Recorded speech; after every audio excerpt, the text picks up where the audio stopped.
Assalamualaikum semuanya. Semoga kita selalu diberi kesehatan, banyak rizki dan penuh keberkahan. Kisah Abu Nawas dan air mata palsu. Di negeri Baghdad yang ramai dan penuh warna, hiduplah seorang menteri istana bernama Menteri Qasim. Ia terkenal bukan karena kebijaksanaannya, melainkan karena keahliannya menangis kapan saja, bahkan lebih cepat daripada hujan turun di musim kemarau. Jika ditegur raja, ia menangis. Jika salah hitung pajak, ia menangis. Jika makanannya kurang asin, ia menangis sambil terseduh-seduh. Air mata Menteri Qasim sudah seperti senjata rahasia. Dengan tangisan itu, ia selalu berhasil lolos dari hukuman. "Ah, kasihan sekali menteri kita," kata Raja Harun setiap kali melihat Qasim menangis. "Baiklah, kali ini aku maafkan." Namun, di sudut pasar yang ramai, Abu Nawas hanya tertawa kecil sambil mengelus janggutnya. "Air mata yang terlalu mudah jatuh," gumamnya, "biasanya bukan karena hati yang berat, tapi karena lidah yang licin." Suatu hari, Menteri Qasim tertangkap basah mengambil sebagian uang pajak rakyat untuk memperbaiki rumah pribadinya, lengkap dengan kolam ikan yang lebih besar dari dapur istana. Ia dipanggil menghadap raja. Begitu berdiri di hadapan singgasana, belum sempat raja bertanya, Menteri Qasim langsung menangis. "Tuanku," katanya dengan suara bergetar, "aku hanyalah manusia lemah, penuh dosa, hidupku penuh penderitaan." Air matanya mengalir deras. Suaranya tersendat-sendat seperti penyanyi latihan yang lupa nada. Para pejabat terharu. Beberapa dayang bahkan ikut menyeka mata. Raja Harun menghela napas panjang. "Setiap kali kau menangis, aku jadi ragu menghukummu." Tiba-tiba, terdengar suara santai dari belakang aula. "Tuanku Raja," kata Abu Nawas sambil membungkuk ringan, "bolehkah hamba menguji apakah air mata itu benar-benar tulus?" Raja terkejut. "Menguji? Bagaimana caranya?" Abu Nawas tersenyum lebar.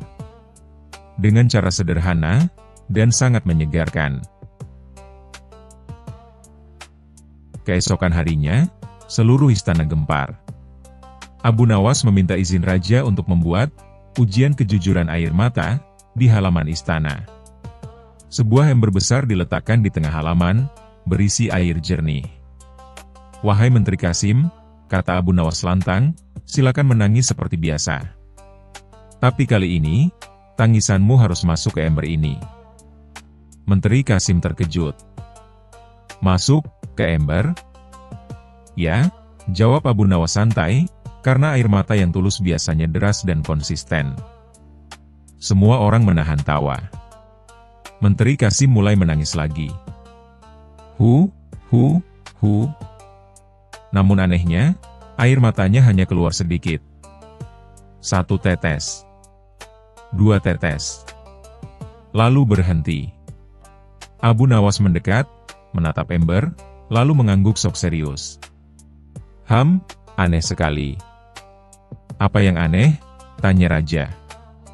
"Air mata menteri ini," jawab Abu Nawas, "ternyata malu bertemu air jujur." Menteri Qasim panik. Ia mencoba menangis lebih keras. Hu. Abu Nawas langsung menyela. "Maaf, Tuanku Raja." Tangisan ini terdengar seperti teriakan pedagang rugi, bukan tangisan hati. Orang-orang tertawa. Raja mulai tersenyum. Abu Nawas melanjutkan. "Tuanku, izinkan hamba menjelaskan. Air mata palsu hanya keluar saat dibutuhkan. Air mata tulus keluar bahkan saat tidak ingin dilihat. Jika menteri ini benar-benar menyesal, ia akan menangis di rumahnya, bukan hanya di hadapan singgasana." Seluruh istana terdiam. Menteri Qasim menunduk. Tangisnya berhenti seketika, bahkan lebih cepat daripada sebelumnya. Raja berkata tegas, "Cukup. Mulai hari ini, air mata tidak lagi menjadi alasan. Hukum tetap hukum. Menteri Kasim akhirnya dihukum mengembalikan seluruh uang rakyat dan dicopot dari jabatannya. Setelah sidang selesai, Raja Harun memanggil Abu Nawas. "Wahai Abu Nawas," katanya sambil tertawa kecil, "kau benar-benar membuatku membuka mata." Abu Nawas tersenyum dan menjawab, "Tuanku, ada orang yang menangis karena sedih, dan ada pula yang menangis karena takut kehilangan kenyamanan." Raja tertawa keras. Seluruh istana pun ikut tertawa. Dan sejak hari itu, Baghdad bukan hanya terkenal karena keadilannya, tetapi juga karena air mata palsu tak lagi laku di istana. Pesan moral: air mata bukanlah bukti kejujuran. Orang yang benar-benar menyesal tidak selalu pandai menangis. Dan orang yang pandai menangis belum tentu berhati jujur. Jangan tertipu oleh tangisan yang ditampilkan. Nilai seseorang dari perbuatannya, bukan dari air matanya. Kisah selanjutnya. Kisah Abu Nawas dan permainan raja. Pada suatu hari di negeri Baghdad, Raja Harun ar-Rasyid sedang merasa bosan luar biasa. Semua hiburan istana telah dicoba. Penari, musisi, bahkan tukang sulap pun sudah tampil. Namun, wajah sang raja tetap cemberut seperti awan mendung yang tak kunjung hujan. "Aku bosan," seru sang raja sambil melempar bantal sutra ke lantai. "Aku ingin sesuatu yang baru. Sesuatu yang bisa membuatku tertawa sampai perutku kram." Para menteri mulai saling pandang. Mereka tahu, kalau raja sudah bosan, itu berarti sebentar lagi mereka bisa kehilangan pekerjaan atau kepala. Tiba-tiba, salah satu menteri berseru, "Paduka, bagaimana kalau kita panggil Abu Nawas? Dia terkenal cerdik dan selalu punya akal yang tak biasa." Mata raja langsung berbinar. "Panggil dia sekarang juga. Tapi katakan padanya, aku ingin bermain. Tapi bukan sekadar bermain, aku ingin permainan yang bisa membuatku tertawa puas." Abu Nawas pun dipanggil ke istana. Ia datang dengan wajah tenang seperti biasa, memakai sorban putih, jubah sederhana, dan senyum yang seolah tahu segalanya. "Abu Nawas," seru raja dengan suara bersemangat, "aku ingin bermain. Tapi ingat, permainan itu harus lucu, harus cerdas, dan kalau aku kalah, aku akan memberimu hadiah besar. Tapi kalau kau kalah, kau harus rela dipermalukan di hadapan seluruh istana." Abu Nawas tersenyum lebar. "Baik, Paduka. Saya punya permainan yang akan membuat Baginda tertawa sampai lupa bahwa Baginda seorang raja." Raja tertawa. "Coba kita lihat apakah kau bisa menepati janji." Abu Nawas mengeluarkan sebuah kain lusuh dan topi aneh dari sakunya. "Baginda, ini permainan, coba tebak siapa aku. Saya akan menyamar menjadi seseorang, dan Baginda harus menebaknya." Raja mengangguk setuju. Abu Nawas lalu mengenakan topi itu, mengubah suaranya menjadi cempreng, dan berjalan pincang sambil berkata, "Aku ini orang yang paling dihormati di istana, tapi juga paling penakut. Kalau lihat tikus saja bisa pingsan." Raja tertawa. "Itu pasti Wazir Hamid." Para hadirin tertawa terbahak. Wazir Hamid hanya bisa tersenyum kecut sambil menunduk. Abu Nawas melanjutkan, "Sekarang giliran kedua." Ia menirukan cara berjalan dengan dada dibusungkan dan berkata dengan suara lantang, "Aku selalu berkata, demi negara, demi rakyat. Tapi aku tidak pernah keluar dari istana." Raja tertawa keras. "Itu pasti menteri dalam negeri." Satu persatu, Abu Nawas menirukan tokoh-tokoh istana dengan gaya jenaka, membuat semua orang tertawa berguling-guling, termasuk sang raja. "Aku belum kalah," kata raja sambil terengah-engah karena tertawa. "Sekarang aku yang menyamar, dan kau yang harus menebak."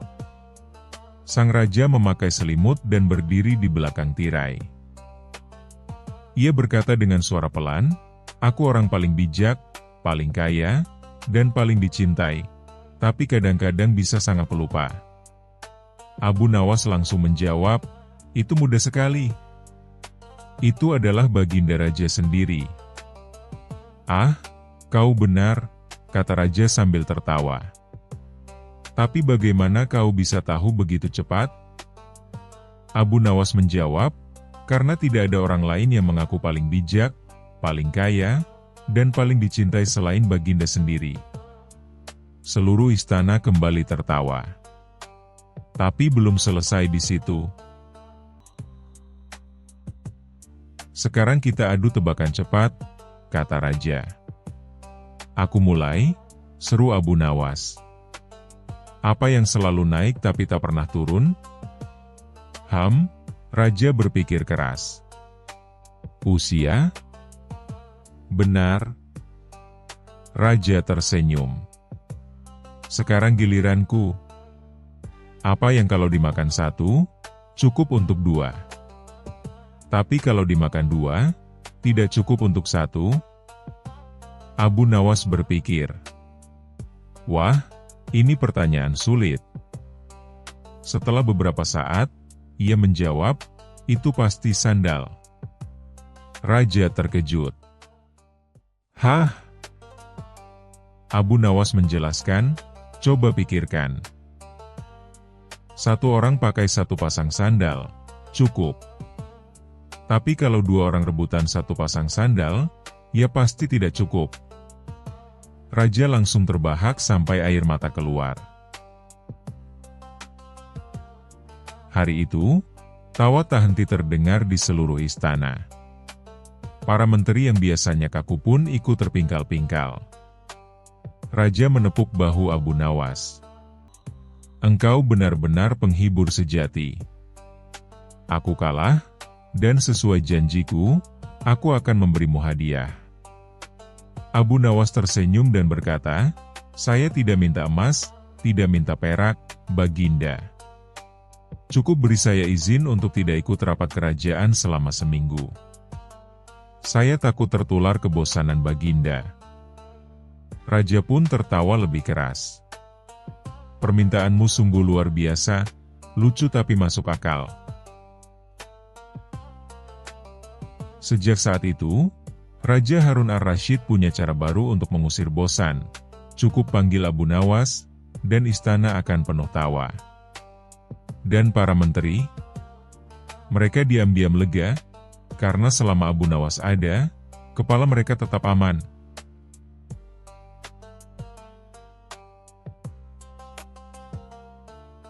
Kisah selanjutnya.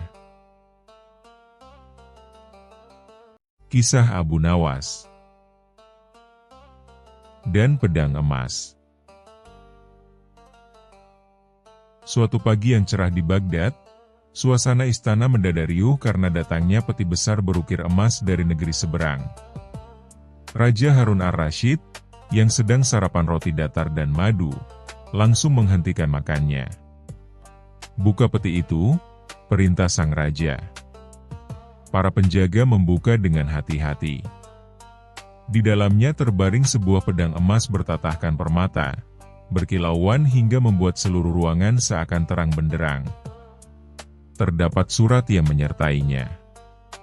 Untuk Raja yang Agung, Harun ar-Rasyid. Ini adalah pedang legendaris, tajam seperti lidah orang jatuh cinta, dan kuat seperti janji tukang sihir. Gunakan dengan bijak. Raja terkesima. Ia mengangkat pedang itu dengan kedua tangan. Beratnya luar biasa, namun bentuknya indah luar biasa. Luar biasa. Tapi untuk apa aku punya pedang semewah ini kalau hanya dipajang, gumamnya. Keesokan harinya, Raja mengumumkan lewat genderang dan pengawal keliling. Barang siapa yang bisa menggunakan pedang emas ini dengan cara paling hebat dan berguna, akan mendapat hadiah emas seberat anak unta. Seluruh Baghdad pun heboh. Prajurit, pandai besi, koki, bahkan tukang sulap, semua ingin mencoba. Seorang prajurit mencoba menebas batu besar.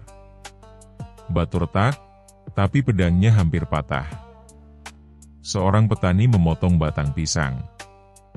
Tajam, tapi biasa saja. Seorang ahli kungfu mencoba gerakan cepat, malah tanpa sengaja menebas ikat pinggang sendiri. Raja geleng-geleng kepala. Mana yang luar biasa? Semua ini sudah pernah kulihat. Tiba-tiba muncul Abu Nawas. Dengan sorban miring, jubah putih sedikit kusut, dan wajah penuh percaya diri, ia membawa satu keranjang buah dan selembar taplak meja. "Tuanku," ucap Abu Nawas sambil membungkuk. "Izinkan saya menunjukkan kegunaan pedang ini yang sesungguhnya, dan sangat bermanfaat bagi rakyat."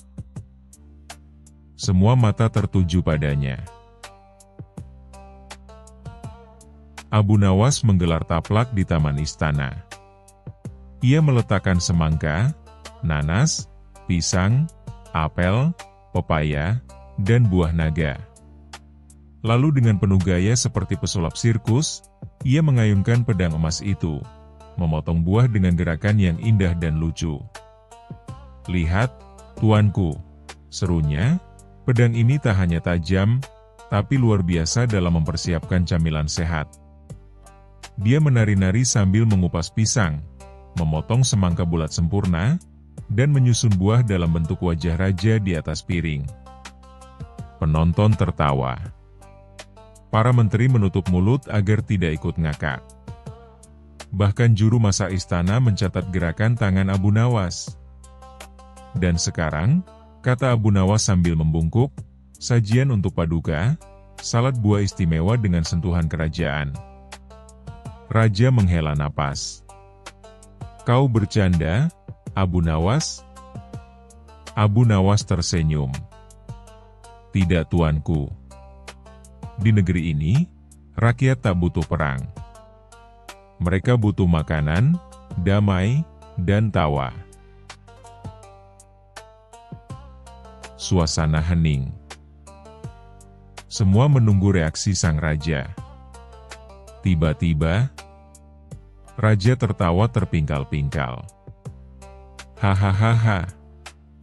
Abu Nawas, kau memang benar-benar gila." Ia menepuk-nepuk paha. "Pedang paling mahal di dunia, dijadikan pisau buah. Tapi ide itu sangat masuk akal. Daripada menebas leher musuh, lebih baik memotong pepaya untuk sahabat." Raja pun menghadiahkan emas seberat anak unta, dan pedang emas itu sendiri. "Aku tidak bisa membayangkan orang lain yang lebih cocok memakainya." Beberapa minggu kemudian, seorang tamu kerajaan dari India datang dan bertanya, "Di mana pedang emas legendaris itu?" Raja menunjuk ke dapur istana. Di sana tampak Abu Nawas dengan celemek bunga-bunga, sedang memotong buah semangka. "Di sana. Itu pedang paling berguna di kerajaanku." Kisah selanjutnya.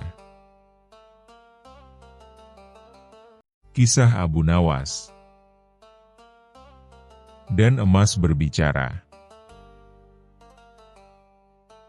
Hari itu, Baghdad sedang sibuk-sibuknya. Pasar ramai, para pedagang berteriak menawarkan barang dagangannya, dan suara rebutan harga terdengar di mana-mana. Tapi suasana berubah kacau ketika seekor unta tergelincir karena kulit semangka di jalan. Dari punggung unta itu, jatuhlah sebuah peti kecil berwarna emas yang langsung dikerubungi orang. "Astagfirullah, itu milikku," teriak seorang pria gendut dan berkumis tebal. "Mustafa, si pedagang rempah yang terkenal pelit dan suka menyembunyikan uangnya di dalam kendi minyak zaitun. Mustafa buru-buru mengamankan peti itu dan langsung menuntun onta kembali pergi meninggalkan pasar. Beberapa hari kemudian, terdengarlah kabar mengejutkan dari istana. Emas yang dikirim dari negeri tetangga hilang. Sumber terakhir peti itu? Ya, benar. Di tangan Mustafa. Para penjaga istana langsung mengepung toko rempah Mustafa. Engkau telah mencuri emas kerajaan. Tuduh seorang pengawal bertubuh kekar. Mustafa gemetar seperti daun salam di atas kompor. Sumpah demi jenggot kakekku. Aku cuma menyimpannya. Tidak kubuka, tidak kusentuh, tidak kugoda. Tapi para pengawal tak percaya. Mustafa diseret ke hadapan Hakim Kadi. Warga kota pun heboh. Padahal baru kemarin dia nawarin diskon kunyit, bisik seorang ibu-ibu. Begitu mendengar kabar Mustafa terjerat masalah, Raja Harun al-Rashid langsung mengutus orang memanggil Abu Nawas. Si jenius jenaka itu sedang bersantai di tepi sungai, memancing bukan ikan, tapi inspirasi. Aha! Kasus emas hilang? Sudah lama aku tidak bermain-main dengan logam mulia, kata Abu Nawas sambil menyimpan umpan berupa kerupuk. Di pengadilan, Hakim Kadi terlihat lelah. Abu Nawas, jangan main-main. Ini perkara serius. Emas kerajaan hilang. Abu Nawas tersenyum santai. Wahai Hakim, izinkan aku mengajukan satu pertanyaan. Apakah emas bisa bicara? Jangan bercanda, Abu Nawas. Aku tidak bercanda. Kalau perlu, aku akan membuatnya bicara. Tapi dengan syarat. Apa syaratmu? Aku butuh waktu 2 hari, dan 1 unta tua bekas pasar loak. Untuk apa unta itu? Rahasia. Selama 2 hari penuh, Abu Nawas sibuk menyiapkan rencananya. Ia menyewa rumah kosong di pinggir kota, menyusun peti tiruan yang mirip dengan yang hilang. Bedanya, isi peti itu bukan emas, melainkan kotoran kambing yang dibungkus kain kuning keemasan. Lalu ia sebarkan desas-desus di pasar, emas asli telah ditemukan. Akan diserahkan kembali ke istana malam ini. Desas-desus itu menyebar cepat. Bahkan tukang roti ikut berhenti jualan karena ingin tahu siapa pencurinya. Malam harinya, rumah kosong itu sengaja ditinggalkan tak terkunci. Di dalamnya, peti palsu diletakkan tepat di tengah ruangan. Abu Nawas dan prajurit mengintai dari kejauhan. Benar saja, tengah malam, sesosok bayangan masuk perlahan. Orang itu membuka peti, dan langsung mengumpat keras. Astagfirullah. Apa ini bau bangkai kambing? Katanya panik. Saat hendak kabur, ia langsung disergap. Ternyata dia adalah Hasan, pelayan istana bagian logistik, yang selama ini dipercaya membawa dan mengantarkan peti-peti emas. Di hadapan Hakim Kadi dan Raja, Hasan akhirnya mengaku. Ampun tuanku. Aku tergoda. Peti itu kuselipkan saat malam, lalu kutukar isinya dan kukembalikan petinya kosong. Aku pikir tak ada yang sadar. Mustafa menangis haru. Demi botol cuka balsam, aku tidak bersalah. Hakim Kadi mengangguk. Benar. Kau hanya sial karena dititipi peti dari orang yang lebih licik darimu. Raja Harun al-Rashid tertawa. Abu Nawas, sekali lagi kau berhasil menegakkan keadilan, dengan kotoran kambing dan unta bekas. Abu Nawas menunduk sopan. Terkadang, Yang Mulia, emas tak bisa bicara, tapi bau busuk bisa membuat orang jujur berteriak. Seluruh ruangan tertawa. Sebagai hadiah, Raja memberikan Abu Nawas 1 peti emas sungguhan. Tapi dengan syarat, jangan kau buat emas ini bicara. Abu Nawas menjawab, tenang saja, Yang Mulia. Emas ini pendiam. Tapi kalau dibungkus kain kuning dan diletakkan dekat kambing, dia bisa jadi cerewet lagi. Mustafa. Sejak hari itu, dia berubah. Bukan jadi dermawan, tapi kini semua emasnya ia simpan dalam kendi, yang diletakkan di bawah ranjang dan dijaga oleh 3 kucing liar. Dan warga Baghdad, mereka tak akan pernah lupa kisah legendaris tentang emas cerewet, kambing berbakat, dan Abu Nawas yang bikin orang jujur tertawa terpingkal-pingkal. Kisah selanjutnya. Kisah Abu Nawas dan air mata kejujuran. Di negeri Baghdad yang megah, ada seorang raja yang terkenal sangat penasaran pada segala hal. Apapun yang aneh dan ganjil selalu menarik perhatiannya. Suatu hari, datanglah seorang pedagang asing dari negeri jauh. Pedagang itu membawa sebuah botol kecil berisi cairan bening yang tampak sangat berharga. Ia mempersembahkan botol itu kepada sang raja. "Tuanku yang mulia," ucap pedagang itu dengan penuh hormat. "Ini bukan air biasa. Ini adalah air mata kejujuran. Barang siapa meneteskan setetes di lidahnya, ia akan terpaksa berkata jujur. Tidak bisa berdusta, sekalipun hanya sekali." Raja langsung terbelalak.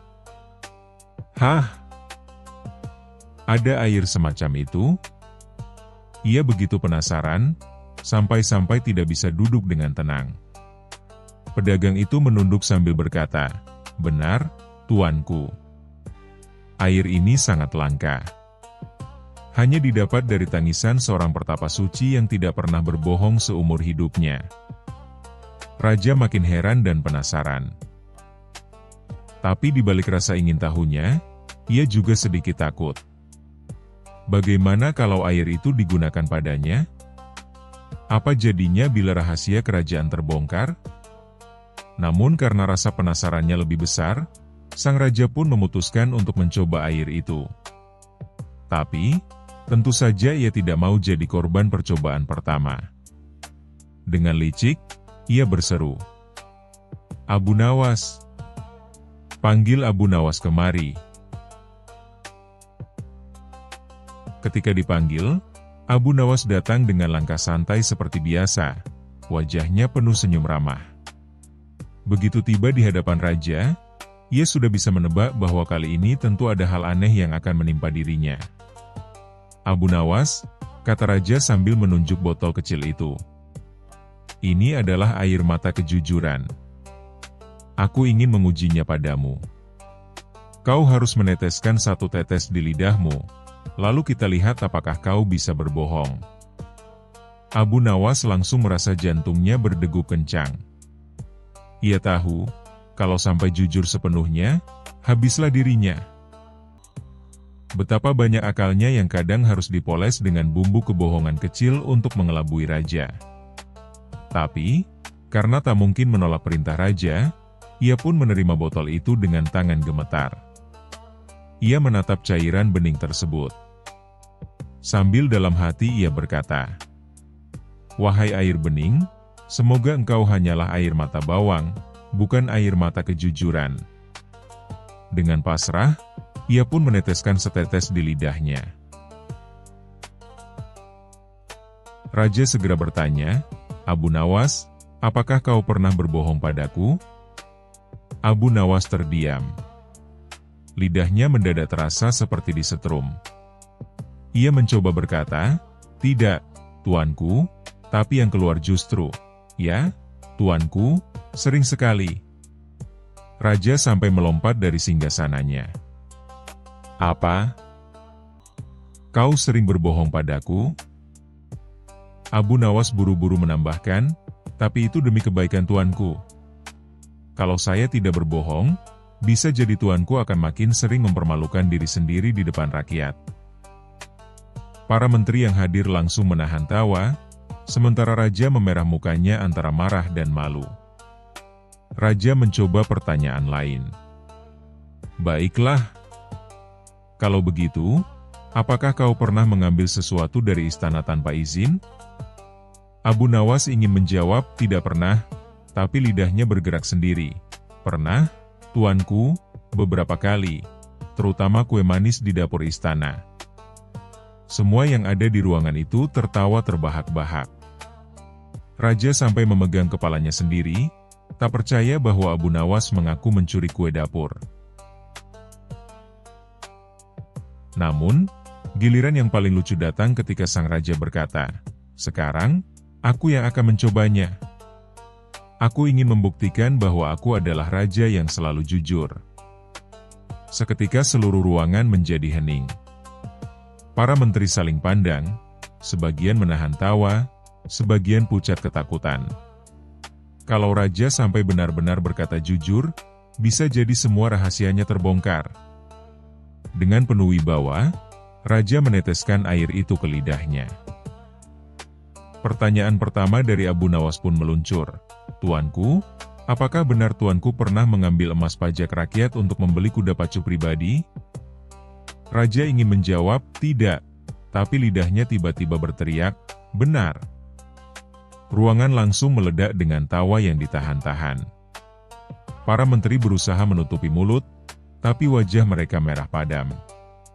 Pertanyaan kedua dari Abu Nawas, "Apakah benar tuanku pernah menyuruh juru masak membuatkan makanan mahal untuk dimakan sendiri, sementara prajurit hanya diberi bubur encer?" Raja berusaha menahan lidahnya, tapi dengan lirih ia menjawab, "Benar."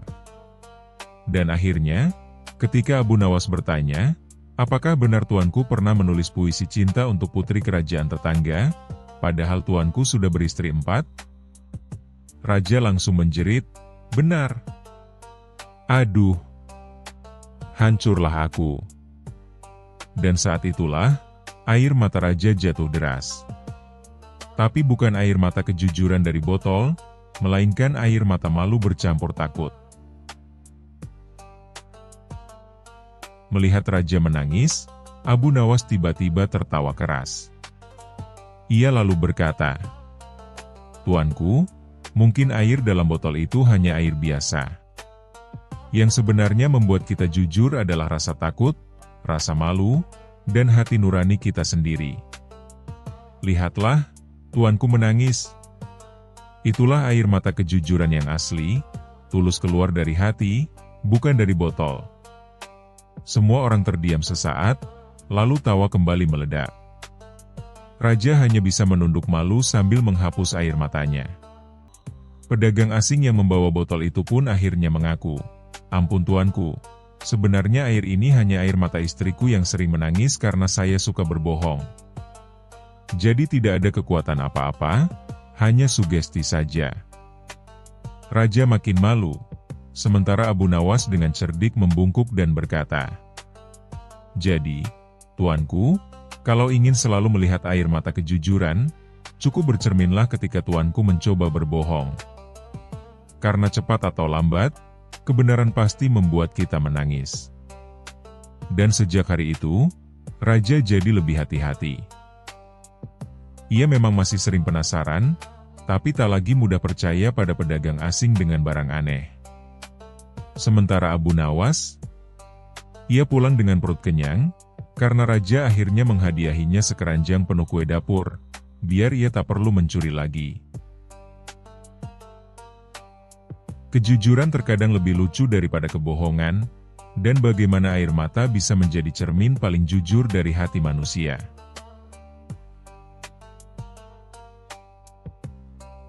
Kisah selanjutnya. Kisah Abu Nawas dan rahasia tikus. Pada suatu malam yang tenang di kota Baghdad, Abu Nawas sedang berjalan pulang dari pasar setelah seharian penuh menghibur orang dengan tingkah kocaknya. Udara malam itu segar, tapi kantong Abu Nawas justru terasa kosong. Tidak ada uang, tidak ada makanan, dan perutnya keroncongan seperti beduk menjelang adzan.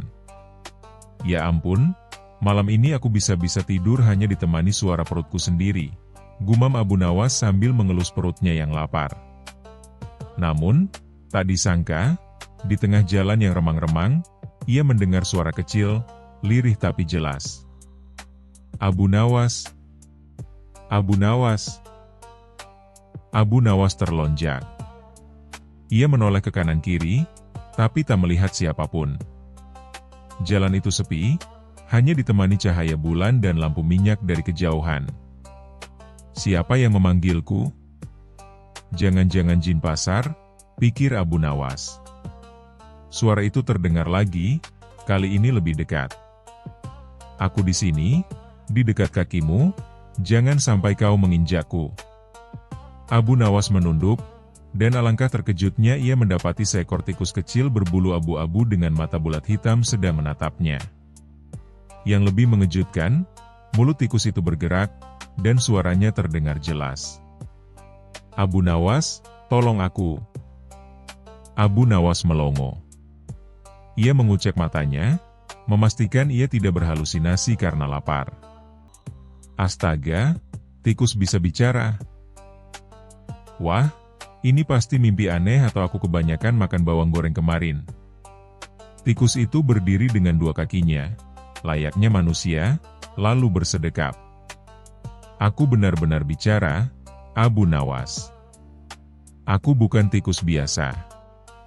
Aku dikutuk oleh seorang penyihir jahat. Satu-satunya orang yang bisa menolongku hanyalah engkau. Abu Nawas mengelus janggutnya, mencoba menahan tawa. Hahaha. Jadi sekarang aku bukan hanya sahabat rakyat, tapi juga sahabat tikus? Baiklah, apa yang kau butuhkan dariku? Tikus itu menunduk lesu. Aku hanya ingin dibebaskan dari kutukan. Tapi untuk itu, aku harus tinggal di rumahmu beberapa hari. Setelah kutukan hilang, aku akan memberimu harta karun yang sangat banyak. Mata Abu Nawas langsung berbinar. Kata, harta karun, membuat semangatnya naik 2 kali lipat. Wahai tikus tukang ngoceh, baiklah. Silakan ikut ke rumahku. Tapi ingat, kalau kau berbohong, jangan salahkan aku kalau kau kujadikan sate tikus dengan bumbu kecap. Hari-hari berikutnya rumah Abu Nawas berubah total. Biasanya sepi, kini penuh suara tikus yang cerewet. Tikus itu ternyata bukan hanya bisa bicara, tapi juga sangat suka mengomel. Abu Nawas, kenapa atap rumahmu bocor? Airnya menetes mengenai bulu indahku. Abu Nawas, masakanmu terlalu asin. Kau kira lidah tikus tak bisa merasakan garam? Abu Nawas, bajumu itu sudah robek.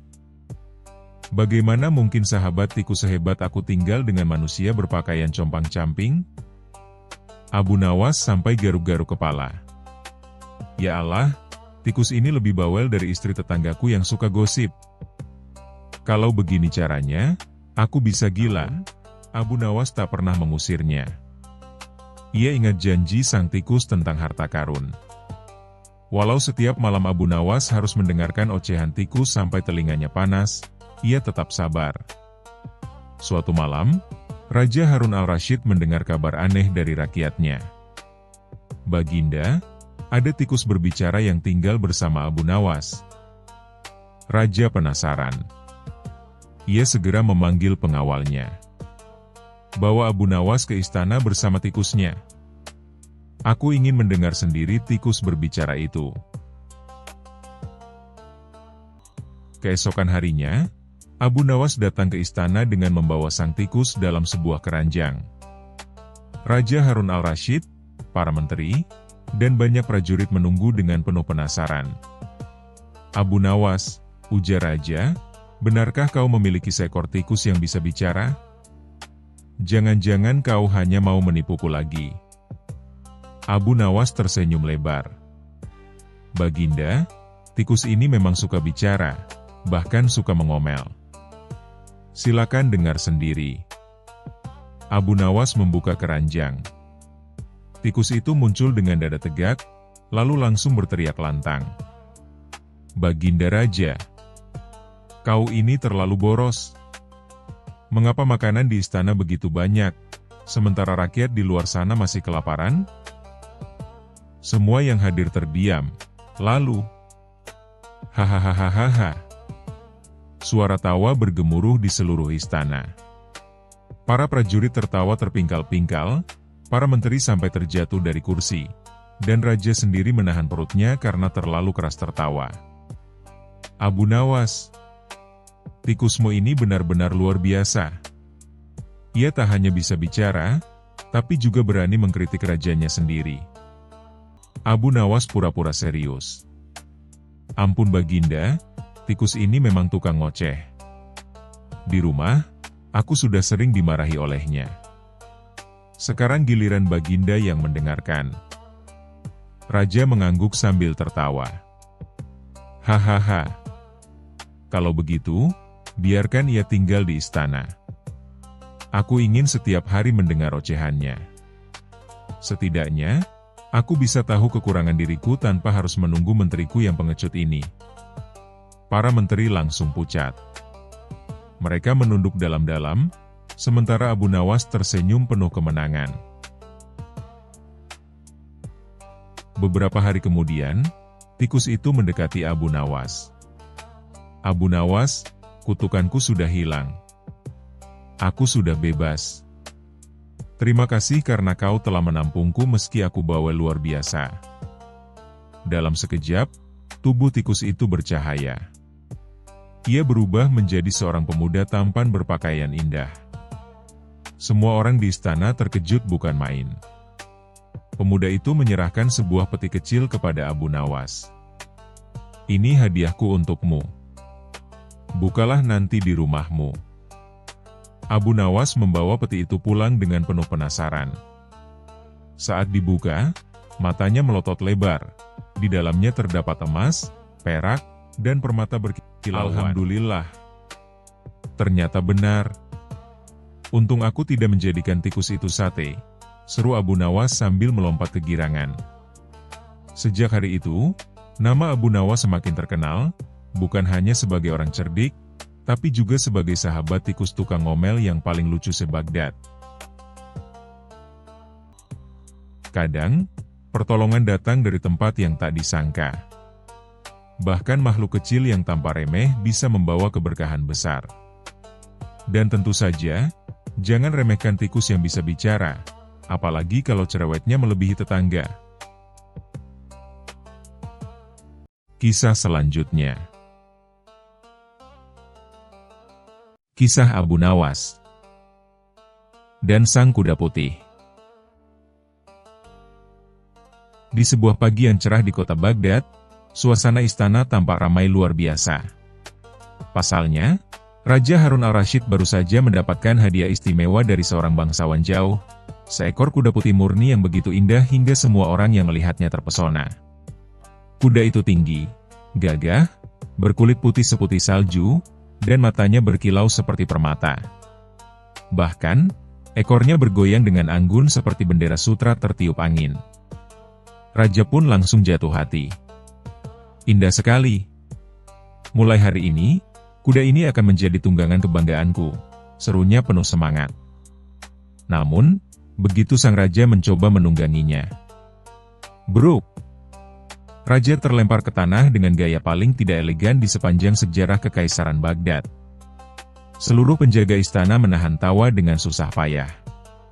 Salah sedikit saja mereka bisa kehilangan kepala. Raja mencoba lagi, kali ini dengan pelan. Tapi belum juga kaki kirinya naik ke pelana, kuda putih itu langsung mengangkat kaki belakang dan meringkik keras. Raja nyaris terjungkal lagi. Apa ini? Teriak Raja. Kenapa kudaku ini liar seperti iblis? Para penjaga, pelatih kuda, dan penasehat istana bergantian mencoba menungganginya. Hasilnya, semua terlempar. Bahkan salah satu penjaga sampai tersangkut di pohon kurma istana. Raja pun murka. Cari Abu Nawas. Hanya dia yang bisa menyelesaikan masalah aneh seperti ini. Abu Nawas datang dengan langkah santai seperti biasa. Ia mengenakan jubah putih dan rompi krem, sorban putihnya berkilau diterpa sinar matahari. Dengan senyum ramah ia menunduk hormat. Yang mulia memanggil saya, tanyanya tenang. Raja menunjuk kuda putih yang tampak berdiri gagah di tengah halaman istana. Abu Nawas, lihatlah. Kuda ini begitu indah, tapi tak seorang pun bisa menungganginya. Termasuk aku sendiri. Abu Nawas menatap kuda itu sambil mengelus janggutnya. Mungkin yang mulia lupa, tidak semua yang indah mudah dijinakkan. Jangan berfilsafat, Abu Nawas, bentak raja. Aku ingin kuda ini bisa kutunggangi besok pagi di depan rakyat. Kalau tidak, kau akan kehilangan kepalamu. Abu Nawas menunduk hormat. Baik, tuanku. Tapi saya butuh waktu semalam dan satu syarat kecil. Syarat? Saya harus sendirian bersama kuda itu, tanpa ada yang mengintip. Raja mengangkat alis curiga, tapi akhirnya menyetujui. Baiklah, tapi kalau kau macam-macam, aku akan memenggalmu besok pagi. Malam pun tiba. Kandang istana sepi. Abu Nawas membawa lentera kecil dan berdiri di depan kuda putih itu. Kuda itu memandang Abu Nawas dengan mata tajam, seolah berkata, coba kau dekati, manusia. Tapi Abu Nawas malah tersenyum dan berkata pelan. Wahai kuda putih yang anggun, aku tahu kau bukan kuda biasa. Kau pasti merasa sombong karena terlalu indah, bukan? Kuda itu meringkik keras, seolah setuju. Abu Nawas pun mulai berbicara seperti sedang menasihati anak kecil.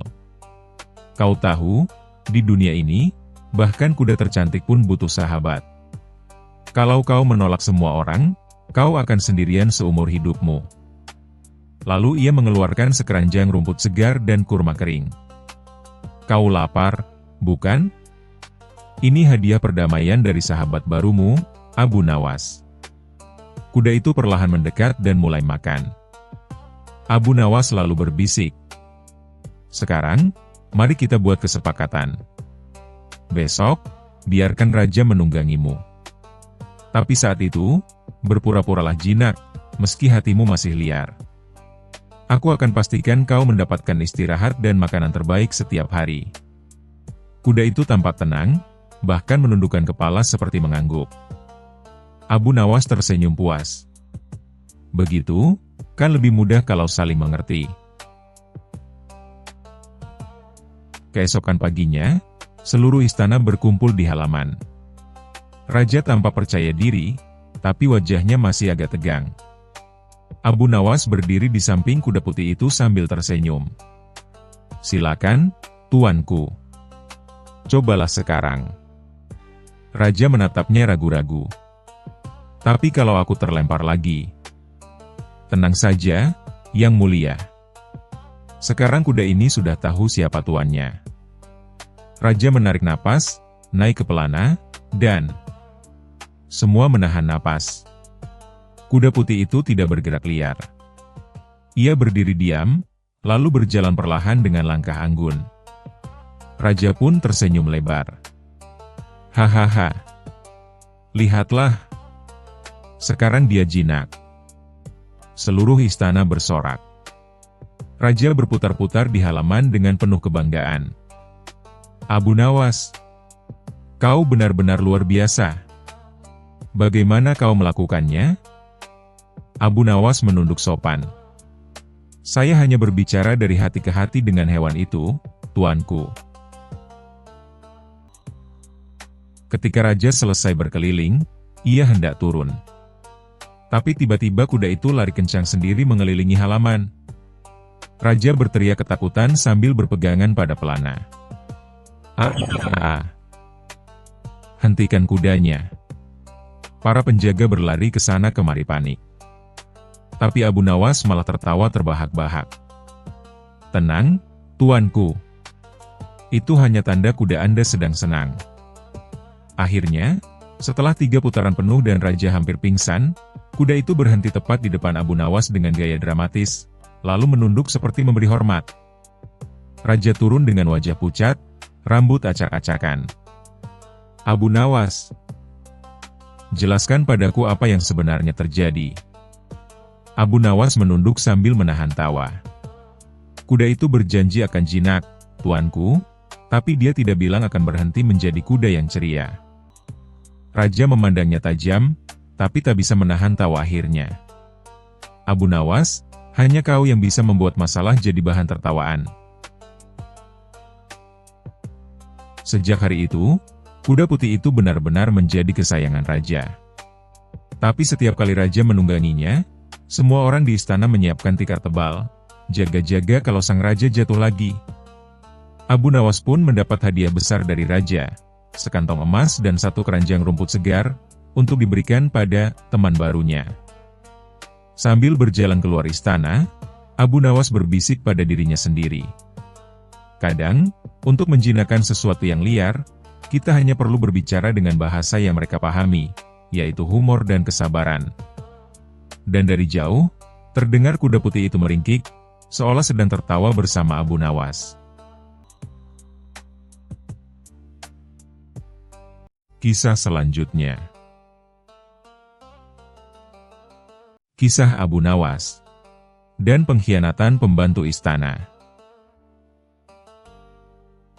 Di suatu pagi yang cerah di Baghdad, suasana istana tampak sibuk seperti biasa. Para prajurit hilir mudik, menteri-menteri membawa gulungan dokumen penting, dan para pelayan istana sibuk mempersiapkan sarapan untuk sang raja. Namun, di tengah keramaian itu, ada sosok yang tampak mencurigakan.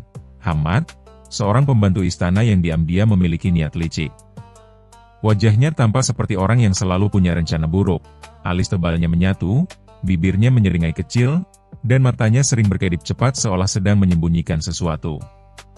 Dan benar saja, hari itu ia berencana melakukan pengkhianatan terbesar yang pernah terjadi di istana. Namun, tentu saja ia tidak tahu bahwa Abu Nawas, si cerdik daripada kecerdikan, sudah bangun lebih pagi dari biasanya, hanya karena ingin menikmati roti hangat dan susu kambing gratis di dapur istana. Saat Abu Nawas duduk santai di dapur, ia mendengar Hamad berbicara sendiri sambil membawa sebuah kantong kain kecil. Akhirnya, rencana ini akan berhasil. Raja akan menyalahkan para menterinya, dan aku akan mendapat keuntungan besar, gumam Hamad sambil tertawa pelan. Abu Nawas mengangkat alis. "Wah, ini lebih menarik daripada roti keju," bisiknya dalam hati. Tanpa ragu, ia mengikuti Hamad dari belakang, tentu dengan jurus andalannya, jalan miring sambil pura-pura mencari sandal. Ia melihat Hamad menyelinap ke ruang penyimpanan barang berharga, lalu memasukkan perhiasan istana ke dalam kantongnya. Bukan hanya 1-2, tapi hampir setengah laci. "Masya Allah, itu bukan maling lagi, itu sudah borongan," gumam Abu Nawas dengan gaya sastrawan dramatis. Hamad menutup laci, lalu tersenyum puas. "Hari ini aku akan jadi orang paling kaya." Abu Nawas menggaruk janggutnya. "Hari ini kamu akan jadi bahan tertawaan satu kota," katanya pelan sambil nyengir. Abu Nawas tidak langsung melapor. Oh tidak. Itu terlalu biasa untuk ukuran Abu Nawas. Ia justru menyiapkan rencana yang bukan hanya cerdik, tapi juga amat sangat memalukan bagi si pembantu licik itu. Ia pergi ke kandang kuda istana, mengambil sekantong besar rumput kering, lalu membawanya ke kamarnya. Di sana, ia membuat sesuatu yang bahkan ia sendiri heran kenapa bisa terpikir.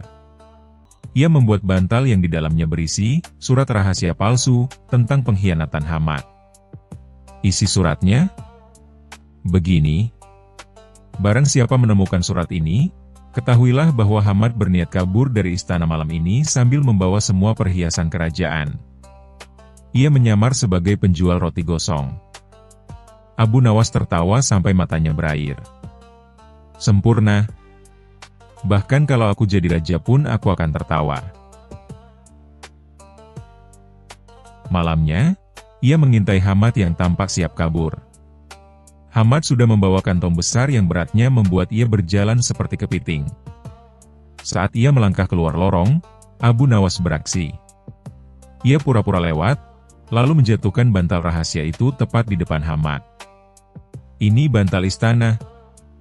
Pasti milik raja.